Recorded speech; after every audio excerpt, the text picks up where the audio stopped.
नमस्कार, आगो समाचारमा यहाँलाई स्वागत छ। रवि लामिछाने नेतृत्वको रासोपाबाट बारादुईमा रमेश खरेल र तनहुँ 1 मा स्वर्णिम वाग्ले उम्मेद्वार। 1 को बदला 3 लिएर संसद छिर्ने सपना छ, रवि लामिछानेको भनाई। 7औं पटक मन्त्री परिषद पुनर्गठन, तर सरकार अझै अपूर्ण। खानेपानी मन्त्री अब्दुल खानले दिए राजीनामा। एमालेले चाहेमा केही दिनमै गठबन्धन भत्किन्छ, भीम रावल पनि पार्टीमा रहन्नन्, उपाध्यक्ष विष्णु पौडेलको आरोप। प्रधानमन्त्री प्रचण्डले भने, सरकार विस्तारपछि नयाँ रेकर्ड बनाउने गरी काम गर्छु। काठमाडौँ महानगरले अनाधिकृत संरचना हटाउन दिएको सूचना कार्यान्वयन नगर्न अदालतको आदेश। अमेरिकी पूर्व राष्ट्रपति ट्रम्प विरुद्ध आपराधिक अभियोगमा मुद्दा। आपराधिक अभियोगमा अदालतमा मुद्दा दर्ता गरिएका ट्रम्प पहिलो पूर्व राष्ट्रपति। विमान उडिरहँदा टिकटक बनाउने 3 क्याबिन क्रू निलम्बित। राष्ट्रिय स्वतन्त्र पार्टी रासोपाले आगामी वैशाख 10 गते चितवन, तनहुँ र बारामा हुने उपनिर्वाचनका लागि उम्मेद्वारको प्रारम्भिक नामावली सार्वजनिक गरेको छ। बिहिबार रासोपाले एक विज्ञप्ति जारी गर्दै चितवन क्षेत्र नम्बर 2 बाट तनहुँ 1 र बारा-2 को प्रतिनिधि सभा सदस्यको उपनिर्वाचनका लागि प्रारम्भिक उम्मेद्वारको नामावली सार्वजनिक गरेको हो। रासोपाले चितवन 2 मा रवि लामिछानेलाई उम्मेद्वार सिफारिस गरेको छ। तनहुँ 1 मा डाक्टर स्वर्णिम वाग्ले, ईश्वर लामिछाने र डाक्टर रूपक बी घिमिरे नाम सिफारिस गरिएको छ। त्यस्तै बारा-2 मा रासोपाले रमेश खरेल र युवराज न्यौपानेको नाम सिफारिस गरेको छ। तनहुँमा 3 जनाको नाम सिफारिस भए पनि पार्टीले यहाँ स्वर्णिम वाग्लेलाई र बारामा रमेश खरेललाई उम्मेद्वार बनाउने तयारी भएको रासोपा स्रोतले जनाएको छ। पूर्व डिआइजी रमेश खरेल सुशासन पार्टी खोलेर गत निर्वाचनमा काठमाडौँ 1 बाट उठेका थिए। यसपालि उनलाई रासोपाले बारा-2 बाट उम्मेद्वार बनाउन लागेको हो। रासोपाले यी प्रारम्भिक उम्मेद्वार उप दाबी विरोध गर्न चैत 17 गते बिहान 11 बजेसम्मको समय दिएको छ। राष्ट्रिय स्वतन्त्र पार्टीका सभापति रवि लामिछानेले 1 को बदला 3 जना सांसद लिएर संसद छिर्ने सपना रहेको बताएका छन्। वैशाख 10 गते 3 क्षेत्रमा उपनिर्वाचन हुन लागेको सन्दर्भमा लामिछानेले यस्तो बताएका हुन्। नागरिकता विवादमा सर्वोच्च अदालतबाट दोषी ठहर भएपछि लामिछानेले चितवन 2 बाट निर्वाचित भए पनि पद गुमाएका थिए। सोही क्षेत्रमा हुन लागेको उपनिर्वाचनमा लामिछाने चुनाव लड्दैछन्। यस्तै तनहुँ 1 र बारा-2 मा रिक्त स्थानमा पनि वैशाख 10 मै उपनिर्वाचन हुँदैछ। ती दुवै क्षेत्रमा पनि आफ्नो पार्टी विजय भएको हेर्ने चाहना भएको उनको भनाइ छ। मेरा गोडामा काँडा बिजेका थिए, म ती काँडाहरू टिप्न निहुरेको हुँ, झुकेको होइन। अब स्वर्णिमका दिनहरू आउनेछन् र यो देश हाम्रो पुस्ताले हाँक्नेछ। 1 को बदला 3 लिएर संसद छिर्ने सपना छ, उनले सामाजिक सञ्जाल मार्फत भनेका छन्। सो पार्टीमा अर्थविद स्वर्णिम वाग्ले प्रवेश गर्ने चर्चा छ। तनहुँ 1 बाट चुनाव लड्ने गरी उनले बिहिबार काङ्ग्रेस छाडेको घोषणा गरेका थिए।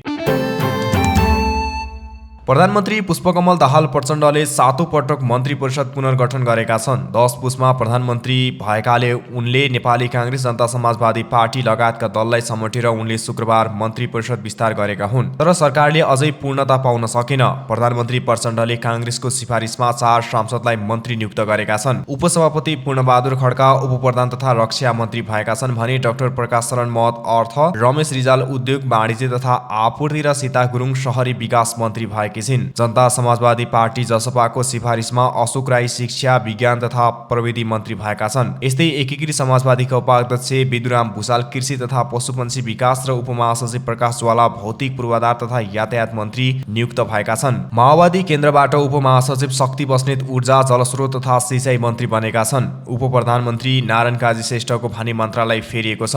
11 पुसमा भौतिक पूर्वाधार मन्त्री भएका उनलाई गृह मन्त्रालयको जिम्मेवारी दिएको छ। सञ्चार तथा सूचना प्रविधिमा रेखा शर्मा, पर्यटन तथा नागरिक उड्डयनमा सुदन किराती र संघीय मामिला तथा सामान्य प्रशासनमा अमनलाल मोदीले निरन्तरता पाएका छन्। लोकतान्त्रिक समाजवादी लोसपाका शरद सिंह भण्डारी, श्रम तथा रोजगार र नागरिक उन्मुक्ति पार्टीकी अध्यक्ष रञ्जिता श्रेष्ठ भूमि व्यवस्था, शहरी तथा गरिबी निवारण मन्त्री भएका छन्। नेपाल समाजवादी पार्टीका महेन्द्र राय यादव महिला, बालबालिका तथा ज्येष्ठ नागरिक बनेका छन्।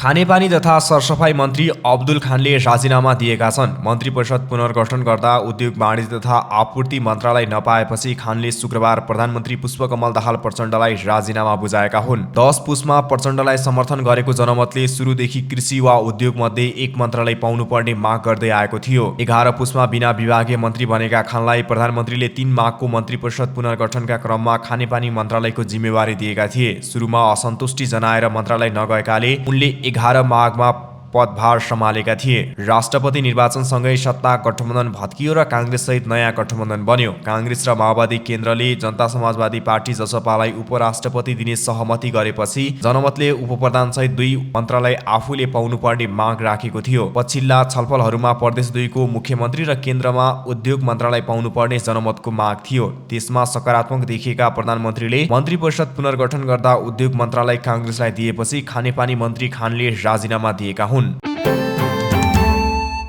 नेकपा एमालेका उपाध्यक्ष विष्णु पौडेलले एमालेले चाहे केही दिनमै गठबन्धन भत्काउन सक्ने दाबी गरेका छन्। शुक्रबार प्रेस चौतारी नेपालले कैलालीमा आयोजना गरेको पत्रकार सम्मेलनमा बोल्दै उहाँले यस्तो दाबी गरेका हुन्। उपाध्यक्ष पौडेलले आफ्नो पार्टी अहिले गठबन्धन भत्काएर नयाँ गठबन्धन बनाउने धन्दामा नरहेको भन्दै एमालेले गठबन्धन भत्काउनु पर्ने महसुस गरेमा केही हप्ताको मात्रै खेल रहेको बताएका छन्। उनले भनेका छन्, अहिले म तिथिमितितिर जान्न, मैले यति भने कि हामीले अहिले यो गठबन्धन भत्काउने अर्को गठबन्धन बनाउने त्यो कामतिर लागेका छैनौं। एमाले लाग्यो भने त्यो केही दिनको विषय हो। यसरी वा त्यसरी जे होस्, कुनै पनि गठबन्धन भत्काएर अर्को गठबन्धन बनाउने धन्दामा हामी लागेका छैनौं। यदि एमालेले त्यो आवश्यकता महसुस गर्यो भने केही हप्ताको मात्र काम हो। उपाध्यक्ष पौडेलले पार्टीमा नेता भीम रावलले एकपछि अर्को गल्ती गर्दै गइरहेको पनि आरोप लगाएका छन्। उनले पार्टीको अनुशासनमा नबस्ने र पार्टी सदस्यको कर्तव्य निर्वाह नगरेको भन्दै एमालेबाट हटाउन सकिने समेत बताएका छन्।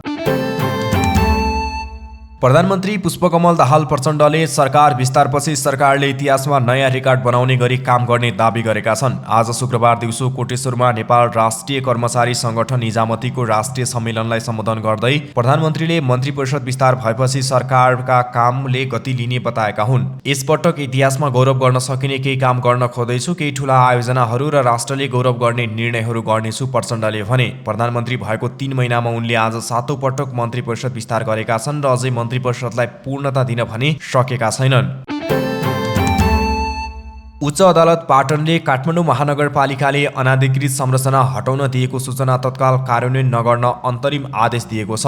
न्यायाधीश वीरबहादुर चन्दको एकल इजलासले सार्वजनिक जग्गा मिचेर निर्माण गरेका अनाधिकृत संरचना 7 दिनभित्र हटाउन दिएको सूचना तत्काल कार्यान्वयन नगर्न आदेश दिएको छ। बिहिबार महानगर विरुद्ध रिट दर्ता भएको थियो। प्रभावित स्थानीय जानुका पोखरेल, शुभमाया परियार, सानु तामाङ, पवित्रा नेपाली, जवाहरलाल उराव र नेपाल महिला एकता समाजले उच्च अदालतमा पाटनमा रिट निवेदन दर्ता गराएका थिए। आदेशमा भनिएको छ, जबरजस्ती विस्थापन, घर बासविहीन लगायतका आवासको अधिकार सम्बन्धी मानव अधिकारको उल्लङ्घनका घटनालाई प्राथमिकता दिई अनुगमन गर्न, पीडितलाई क्षतिपूर्ति दिन, जीविकोपार्जनबाट विमुख पार्ने कार्यमा जिम्मेवार विरुद्ध मुद्दा चलाउन सिफारिस गर्न समेत सम्बन्धमा जिम्मेवार बनाउन विपक्षी राष्ट्रिय मानव अधिकार आयोगको नाउँमा समेत परामर्श जारी गरी पाउँ भनेको छ।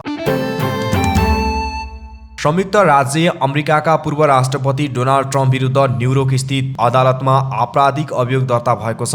राष्ट्रपति भएपछि अमेरिकाको कुनै पनि अदालतमा आपराधिक अभियोग दर्ता भएका उनी पहिलो पूर्व राष्ट्रपति हुन्। हालसम्म उनी विरुद्ध कतिवटा अभियोग लगाइएको छ भन्ने स्पष्ट नभए पनि 2016 मा राष्ट्रपतिको निर्वाचन ताका पूर्व पोर्न स्टार टोर्मी ड्यानियल्सलाई चुप लगाउन $1,30,000 अमेरिकी डलर दिएको मुख्य अभियोगमा उनी विरुद्ध मुद्दा दर्ता भएको हो। उनले ड्यानियल्सलाई दिएको रकमलाई कानुनी रूपमा स्पष्ट नखुलाई व्यापारिक प्रयोजनका लागि भनेर उल्लेख गरेको र उक्त कार्य न्युयोर्क राज्यको कानुन अनुसार गैरकानुनी रहेको पाइएपछि उनी विरुद्ध अदालतमा अभियोजन दर्ता भएको हो। ट्रम्प आगामी मंगलबार अदालतमा हाजिर भएर आफ्नो प्रतिरक्षा गर्ने अपेक्षा गरिएको छ। उनले आफू विरुद्ध लगाइएको आरोप गलत र राजनीति प्रेरित भएको प्रतिक्रिया दिएका छन्। उनले आफू अमेरिकी नागरिकको पक्षमा लगातार उभिएकाले गलत आरोप लगाएर दुःख दिन खोजेको उनको आरोप छ।